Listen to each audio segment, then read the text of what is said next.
Hey guys, welcome back to the scary station.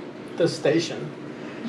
Oh, you want to do a new one, right? Yeah. Okay, what do you want to do? Well, I just wanted to be like the station. Oh yeah, but we don't have a mic. I know. So that's why I kind of like went in the middle.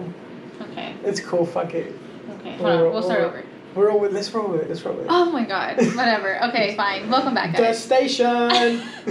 Like such a monotone sensation. I guess for this, before I get into it, we are going to be talking about the Toy Box Killer, aka David Parker. A real Ray. fucking nut job, dude. Yes. So just saying this now, lots of trigger warnings. We are talking about rape, torture, some forms of bestiality. What? Yes. Bestiality? I didn't read Yes. that. I don't know. Wow. Yes. So That's a new one for me. lots to get into. So just, if you are very uncomfortable with that kind of talk, Then you shouldn't be here. we'll see y'all next week. It's fine. So yeah, Toy Box Killer. I know I mentioned a little bit to you first. What do you think? Right. I actually researched this one. Okay. Because I don't, but this one I'm gonna research it. And this guy is just fucking crazy. Yes. Like this is like the real life Jigsaw. Yeah. Pretty much. Pretty much. Right? Mhm. Like I thought Jigsaw was fake. No, it's this motherfucker here. Yeah, he was just crazy.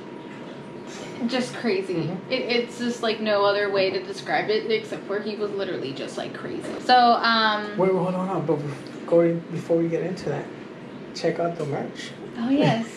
Check out the merch. These new shirts coming out. They've been out. Check that out, dude. Bop. Got a little bit on, you got some shoulder action. Bop. You got some script action on the forehead. Got some new beanies. I don't have anything, but I just came from work, so I have an excuse. I just have to wear all black, so can't wear no Scary Station stuff. Or Scary TV, sorry. You can't? No, it has to Why? be plain black. You want me to make? Well, what do you mean? That has letters Oh no, on it. I put this on after work. Oh. Yeah. Actually, a small announcement. We will have some Scary Station stuff. So if you love this podcast, dude. this is your favorite podcast. This is an exclusive tea. Not saying anything about it though. But there's some stuff in the works, so It's a special design, right? Yes. It's Did special. you like it? I do. You did? I do. I like It's it. badass, right? I like it a lot, so I'm excited for everyone to see it too. I know, dude. And yeah, I mean, if anything, you'll be supporting, I guess, us more so. Yeah. Because it will be just for the station fam, and yeah, pretty exciting stuff. I'm just gonna say a keyword: pink salmon. Pink salmon. Did you hear that? That's a hint. Pink salmon. It's real nice. It's a real nice design. It's cute. Actually, no, I don't think I've ever posted a photo of it, actually. You haven't. I don't really post any body photos, so it's pretty exciting. And definitely when it comes out, like, I'll kind of explain why that, I guess, or we will. But yeah, I'm excited for everyone to see it because it actually is really cool. Yeah, I'm glad that I worked really hard on it. I did. And he surprised me, so that's why it makes it a little bit more special too. Hopefully by next year. Yes, because we already, like we said in the previous video, we're done with the seasons for the merch and stuff like that.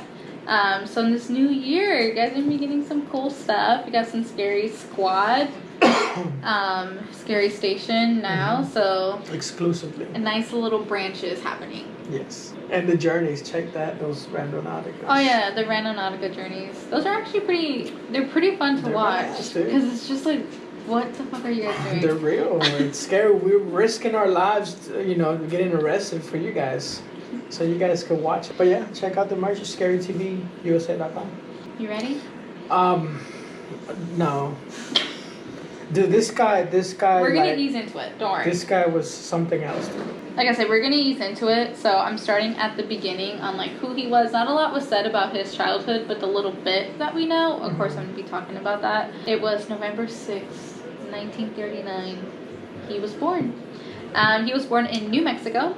He had only one sister. Her name was Peggy. Growing up, they were considered the poor family. His dad was like a raging alcoholic. They divorced when he was 10, and at that time, his sister, and his mom, they moved in with the grandparents, and then I don't know why or how, but the mom left to where now the kids were only with the grandfather at this point. And he ran a pretty strict household, so if you didn't listen, you got reprimanded, by abuse and all the other stuff. And apparently his dad would visit the kids quite often, but the dad was also super abusive, so no matter what, they were just getting their ass beat, like, all the time, basically. Like, they were, like, Christian, right? Like a Christian household? I didn't see that, but I wouldn't be surprised with how, like, strict the grandfather was with the kids. Like, there had to be a reason, either religious or, like, military background, maybe, from what I was reading. So I wouldn't be surprised if they were Christian. Which is not really Christian, though, by the way. In case you're wondering. Yeah. But, so the kids, mainly David, was just, getting his ass beat all the time. Didn't matter by who, grandfather or his dad. And then in high school, he was bullied for being shy and awkward around girls. Which is kind of like, why would you bully someone about being shy? But then again, kids are assholes at the same time. Like, they'll bully for anything at this point. Kids are assholes, dude. Yeah, so it's just like... I was bullied. I mean, not like that. I don't even know if I was bullied. What do you mean you don't know? I don't know, because, like, I had, like, a couple girls that just didn't like me. And they were assholes to me, but it wasn't, like, a group. You know what I mean? So it's not like... I was like... Well, okay, yeah, it was just one guy. And he's in prison, actually. Joke's on you, Johnny. Can't read this or can't see this. Can't see it. Yeah, that's right. Fuck you, Johnny. Wait, he gets out next week. He gets out next week. Wait, are you serious? No. Oh, I'm like, wait a minute. No. Last time I heard, he was in prison. Okay, well, that's good enough. Oh, yeah. It's kind of hard to get out of prison versus jail. Right. So, I think we're good on that part. Burglary. Oh, well, who knows? Because with Kenneth. Oh, yeah, dude. He was in burglary. And, like, what happened to him? Yeah. So, who knows? Yeah. I don't know, is he white with his dad with a concrete business? No, but he's not gonna get out. Okay, then we're good on that. We're in 2020, You can go to jail for having a joint now. I'm trying to think. I don't know. I don't even know who those girls are. What? The girls. I think they all have, like, kids now. They all had kids, like, in high school. Oh, the victims? No, me. Oh, the assholes.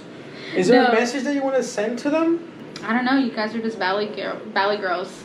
In California? No, Texas. No shit. Y'all are Texas Valley girls, and that's the not the 956? Yeah. Puro 956 way. Don't worry. They're Taquache girls. That's why. Yeah, so that's why I'm like, they'll kind of always be like that, though. So. In their defense, and I'm not defending them, but in their defense, we don't really like Californians.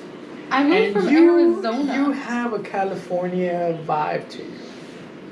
Yes, ma'am? How? It's just, it's just California. It's not a bad thing because, we're friends and shit. Oh, because we're friends? Wait, I don't like Californians. I'm sorry to the California viewers. But I'm not defending them. I mean, they're totally wrong. Anyway, bullies suck. Right. They get, karma comes around, goes around. So also during this time, he was in high school.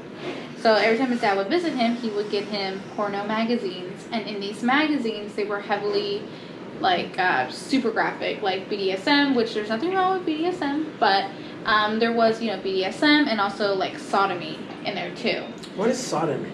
Sodomy is when, I think it's the act of, like, you're inserting, like, a foreign object inside someone. Oh. Either, like, vaginally or through the butt, basically. Or the rectum, if you want to go. The way you said butt. Through the butt. Through the butt. So that's what sodomy means? I'm pretty sure it's like a foreign object. Can that go for guys too? Oh, yeah. So like a grapefruit? It's just like in general. I saw it in the movie.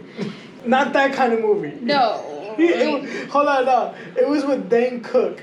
Okay. I swear, it was Dane Cook, and I swear, dude, like casino. And it's his homeboy, he's fucking a grapefruit, and... No, that's not sodomy, because he's doing it. It would be as if someone shoved a grapefruit in your butt. Okay, but that's not fair, though. Because guys, what if you, if you put something in a girl, right? Yeah. But what if the guy puts his thing in that something? Like, how is that not sodomy? Because it You're has just being to, sexist now, no, Kat. because it has to go inside you. But what if you go inside it? No. It's still the same thing, right? No. This is fucked up, dude. No, it's not. This is fucked up. No, if someone were to put a freaking screwdriver up a girl, right? That's sodomy. And if someone were to do the same thing to a guy, that's still sodomy. But okay, that's just sexist. How? Well, like let's say a guy fucks a grapefruit. That's has to be sodomy, right? No, because he's not inserting a foreign object. But he's into a person. He's in a foreign object, though. But no. Do you see what I'm saying? There's a sexist. There's some double standard to it. Grapefruit in a girl's ass, sodomy, right? A guy in a grapefruit should be sodomy too. No, because what are you gonna do? Arrest a guy for fucking a grapefruit? No. Wait, sodomy is illegal? It's an act of torture. Oh, okay. Well, when you put it that way. I thought sodomy was just like voluntarily. No. Like if a girl's like, hey, put a grapefruit up me. No, that's not sodomy. No. Oh, okay. No, See, that's just a I kink. got confused. Okay. No, sodomy is an act. Now everybody's gonna think I'm a fucking weirdo, dude. We'll cut it out. No, fuck it. We'll edit it out. It's good. Anyway. I'm not scared. Hey. No scary squad. Oh my god. So anyway, because of those magazines, that's where his fascination started. So he would actually draw different acts and stuff like that. And his sister found them. And his sister's like, what the fuck is this? And he's just like, don't look at my drawings. And this was when he was like, what? A teen still. Okay. He was still in high school. So this is just when it just kind of started to grow. Because remember, he was like really shy and stuff like that to girls. Right. So he also started during this time abusing drugs and alcohol because of the bullying and all that stuff. And he actually worked as a mechanic. No shit. And so he later, after high school, he joined the army and he continued being a mechanic in the army. And then he was honorably discharged. I couldn't find out why, but he was honorably discharged. And then basically from like teens all the way up until he was arrested, he was a mechanic. So that was what he did. And it's actually reported saying that like he loved his job. He was really good at it. He was like always teaching the new guys and always making like his own tools to make the job easier and stuff like that. Like he really loved his job and he was good at it. What was it? The funny thing is, even though he was so shy and bullied for not talking to girls, he was married and divorced 4 times. Yeah. So this is the weird thing. So his first wife, he confided in her saying that so his first victim was a woman that he tied to a tree, tortured her, and murdered her while he was still a teenager. And the wife just kind of blew it over for some reason. She was just like, oh, okay, didn't really believe him, but they later divorced because reportedly he just kept getting more and more disturbing. I mean, that was his first wife, so we all know how that ended. So that is at least nobody looked into that? I guess not. I guess she... Dude, what the fuck's up with these guys, dude? I don't know if it was just he was already saying weird things, or because he was just so weird that she was like, okay, I have no idea. But yeah, no, that was never really reported until after the fact, of course. So that's his early life at least. Okay. And it's funny because, so this is in New Mexico. It's mainly in 2 cities that this happens in. The first city is Elephant Butte, but it's spelled butt. So I don't think it's B-U-T-T-E. So I don't know if the city's really Elephant Butte, but it's Elephant Butte. And the other city is called Truth and Consequences, New Mexico. So these are they're pretty close to each other. They're 2 little towns. And then, so we're kind of jumping forward to 1999. So with this case, I'm actually starting from the last one and kind of going to the other 2 ones, because these are kind of how the events unfolded, basically. For example, with Kenneth, how we knew he was murdering along the way type thing. So this guy, he had one big thing happen, which was the escape / reason why he was arrested, and then the other things kind of unfolded. So I'm just going to do it that way, kind of switch it up a little bit. Let's do it. So during the 90s, though, they decided to build a reservoir, between these cities, basically a man-made lake, kind of like a dam type thing. Mm-hmm. So This also brought in a lot of like snowbirds, you know, like retired people. So that obviously, you know, brought them in because it's a lake. You could go boating, go fishing, do all this stuff. And also with that as well, it brought in a lot of drifters at the same time. So sex workers, drug addicts, prostitutes, a lot of crime. Around the 90s, like 1999, this was the second highest city with crime rate. But also, the reason why I also mentioned this is because since there was already so much crime, that when police heard like a drug addict or, you know, an alcoholic, a homeless person, or like a sex worker that they either were disappeared or murdered or raped or something, they were just kind of like, happens every day, you know, like they didn't really care. Wow.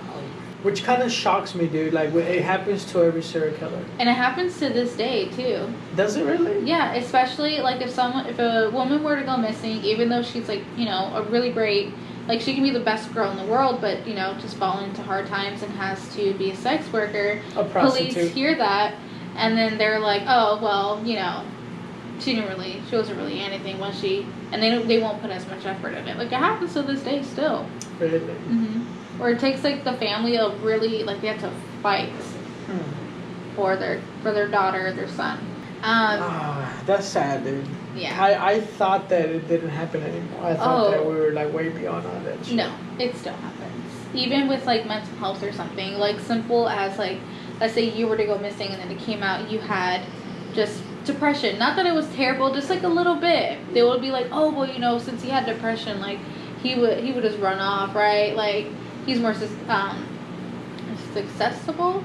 He's most likely to do it, even though we're like, no, he would never do that, and it didn't rule his wife. They're like, yeah, well, he had mental illness. Which I would never do. I would never run away or commit suicide. If you hear I did, they got to me. They got to me, Kat. I'll keep that up here. Know that, and you got to keep on spreading the truth, dude. Yeah, I will. Well, yeah, I got those new mics. I kind of have to.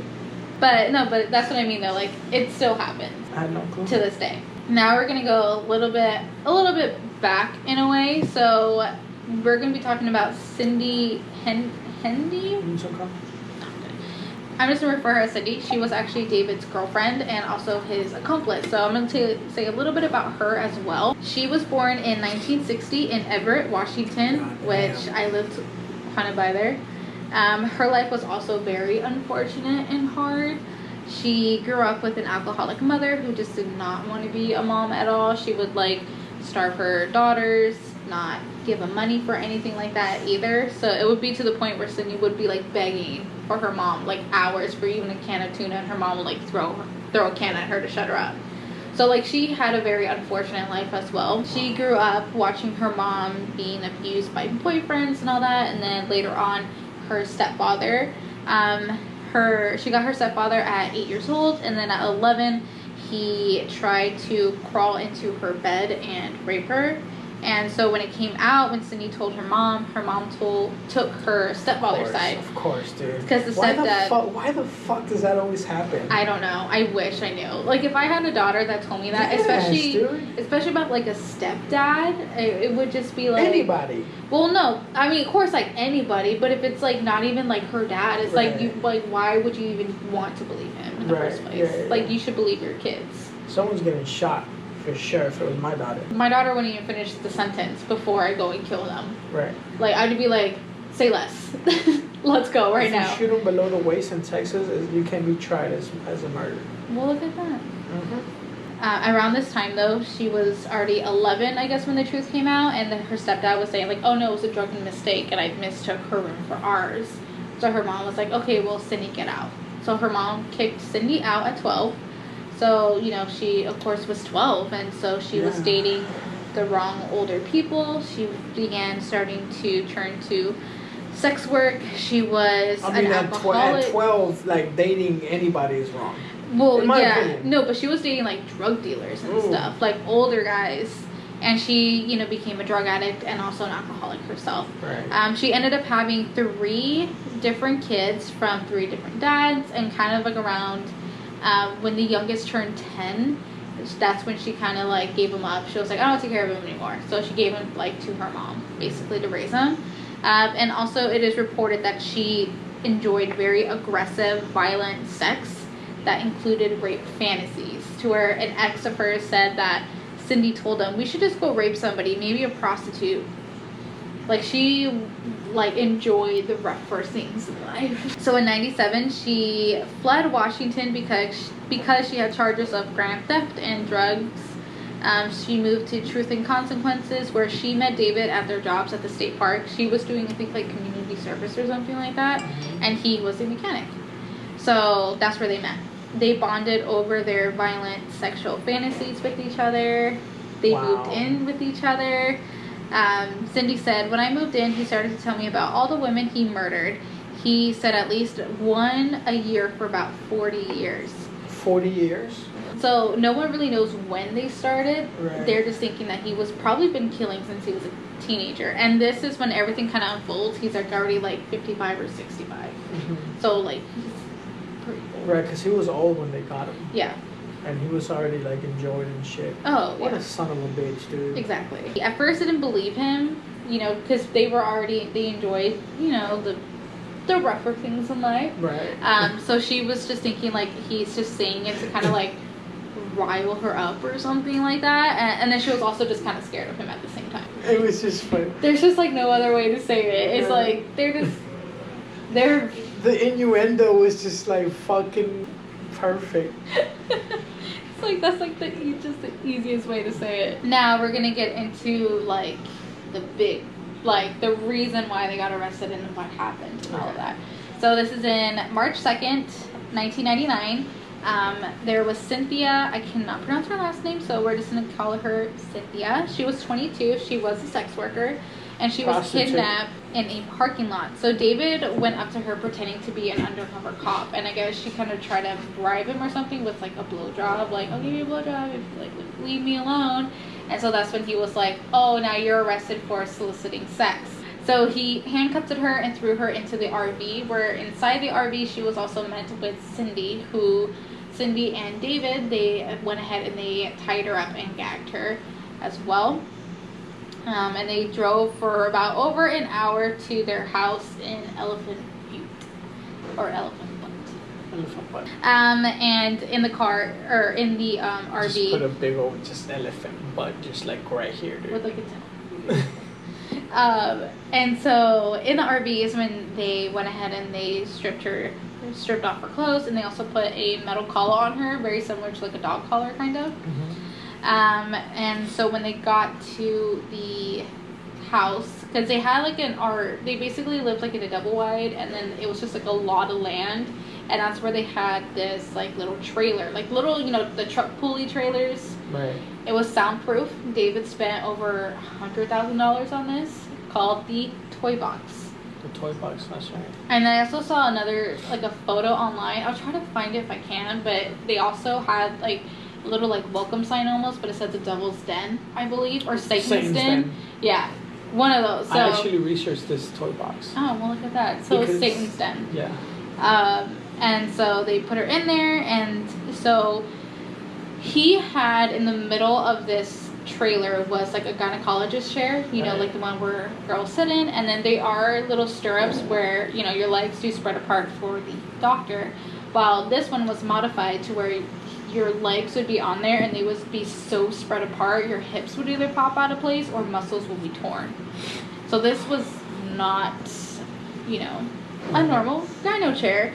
So that is where they had her. They strapped her down, and then that's where they played in cassette tape for her, where it's David's voice saying basically in detail what he's going to do to her. Right. Did you listen to that? No. Oh, dude, it's fucked up. I did not want to. Dude, you should it's fucked up. I couldn't listen to the whole thing. I'll put like if I can, I'll put like a little bit here. Oh, man. Yeah. They played it on the documentary that I saw, and it's just like, it's just so fucked up, dude. And that's what these girls are hearing before every session, because these so far there was 3 survivors that we know of that came forward, and each one of them had 3 days of torture, 3 or 2 days of torture. So every day would start off like this with this cassette tape. So she got her cassette tape, and in it they said that he was to only go by master, and Cindy would have to be called mistress. Just asserting dominance. So the entire time she was naked, and the only thing on her was that collar. So that collar is what they would use to tie her up or chain her up to, the chair or the bedpost. I guess they would, in between sessions, they would like just chain her up into a bedpost in the house, apparently, because that's like how she escaped, because she was already in the house. So I'm assuming how it was, and never was super clear about that part. So she was captured for 3 days, but on the 3rd day she escaped. So it was mainly 2 days, like 2 full days of just hell. For example, she was forced to perform for his friends, but also forced to have sex with his dogs. I didn't see that. Yes. I didn't see that. So it was reported that, or supposedly, David would put gravy or various foods on women's private parts, and just let the dogs go. No shit. Yes. Or there's also this wooden kind of device where it would kind of immobilize the girls, like bent over. Dude. So David and his friends, but mainly David, would rape the girls, and he would also get the dogs. Wait, so he had friends also? I also didn't read that. So there was more people with that? I knew about the girl, but there was friends, yeah. At least there was at least 2 known friends. One of them was arrested and convicted for another murder, but at least 2 friends, like, for sure, also, performed in these acts. Dude, that's fucked up. Like, that's worse than getting raped by a guy. It's getting fucked by a dog. Yeah. Like, just saying that brings chills to my bones. Yes. It's just the fact that they made you do it. Yeah. Like I said, like, if I had to, right? This is just hypothetical. If I had to get fucked by a dog or a man, I'd rather just get fucked by a man. Well, yeah. That's what I'm saying. Yeah. But like this sick fuck, dude. That was just part of it, Like, that was just part of the game to him, almost. And, like, I would say also, like, these poor dogs, like, obviously they're dogs, so it's not like they know better. Yeah, they don't know. And it's just like, oh my god, like I see dogs, and I'm like, how could, like, these sweet angels. Right. But she was also penetrated.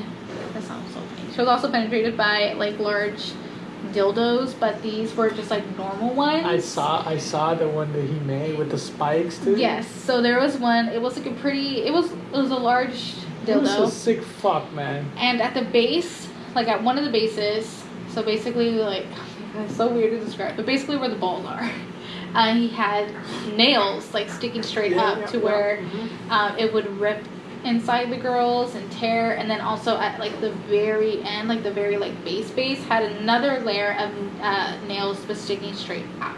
Right. And they're really fucking wide too.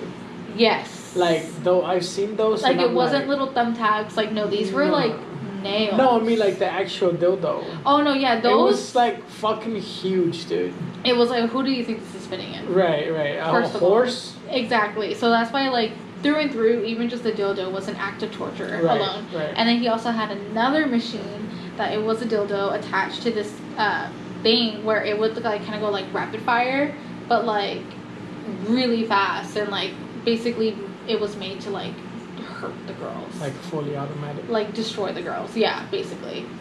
And they were also, subjected to that, which isn't the best. Wow, I thought I knew everything about this dude. No, that's just only, like, some things. You're, like, opening my eyes to this sick fuck, dude. No, there is a lot. So Cynthia was also said that during this time that the way he talked, she said, the way he talked, I didn't feel like this was his first time. It was like he knew what he was doing. He told me I was never going to see my family again. He told me he would kill me like the others. So just every chance he could, he would just remind her, like, you're going to die. Right. And so, I mean, obviously she believed him, because it's just like she's getting this day in and day out, and, So for 2 days, that's what was basically happening to her. I mean, on the 3rd day, she was tied up inside the home in a bedroom, and so David was already at work, and Cindy was supposed to, like, keep an eye on her. Some reports said Cindy was on the phone, other reports said she was just distracted. and I guess she forgot that she had the keys to the restraints like on like a nearby table or something. At least like an eye in view for Cynthia. So Cynthia kind of like sees the opportunity. So she like lunged at the keys, managed to grab them, and freed herself. And so she tried to like go to the phone and dial 911. So she was able to dial 911, and then that's when Cindy kind of noticed what was going on, and so a fight happened. Sorry, Cindy grabbed like a lamp from a table and like broke it over Cynthia's head. Cynthia grabbed an ice pick and stabbed Cindy in the neck, and so that's how she got away. So she's running like completely naked, only with the dog collar on.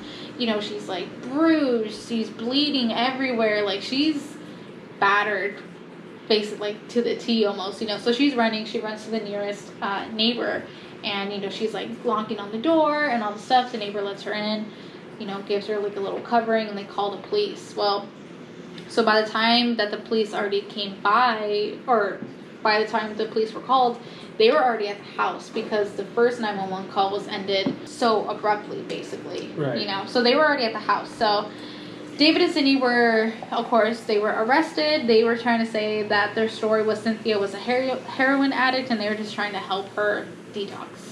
But with the audio files, Cynthia's testimony, like, they knew that was a lie. That wasn't gonna fly. It was a lie. But yeah, so that was like that was the thing that kind of got them. And she's still alive, right? Cynthia? No, Sylvia. The victim. Oh, Cynthia. Cynthia. Yeah, she's still alive, and you know, she has 3 boys now. She's taking care of her grandmother. She still lives in New Mexico. I think in Albuquerque now, I read. I would have fucking moved the fuck out, dude. No, but she is a very strong, you know, she's a very strong woman. Yeah, dude. But no, she said that, you know, thank God, because if she never got out, she would have never had her boys. So it's just like, you know, good for her that she's trying to make the best that she can out of this. Right. Definitely, and I'm glad, you know, she had the willpower to get out and be alive. So that was with Cynthia. That was the first kind of like why they got arrested and everything like that. I think we might have to split this up in part 2 again. I know. I'm sorry, guys, if you don't like 2-part stories, but it's worth it because it's fucking. It's a long story. We still have 2 other victims to talk about, and also what happened during the trials too, because that part gets a little weird as well. But yeah, so we'll go ahead and we'll see you guys in part 2 of this. Let us know what you think so far of the part 1, and also, do you mind the 2-parters, or would you rather have one long episode? Right. Let us know down in the comments below. Yeah. Do you want to finish this off or something? Check out the merch, dude. Just check out the merch. All of the links for everything is going to be down below as well. It's also in the Instagram bio, especially for our podcast, which is Scary Station Podcast. Right. I have the links to everything there too for merch, the YouTube channel, which you're probably watching this on right now, and also Apple Podcast as well. So you can subscribe on there and give us 5 stars, because that would be greatly appreciated. Or 4, that'll be fine. Or 5. But yeah, so we'll see you guys in part 2.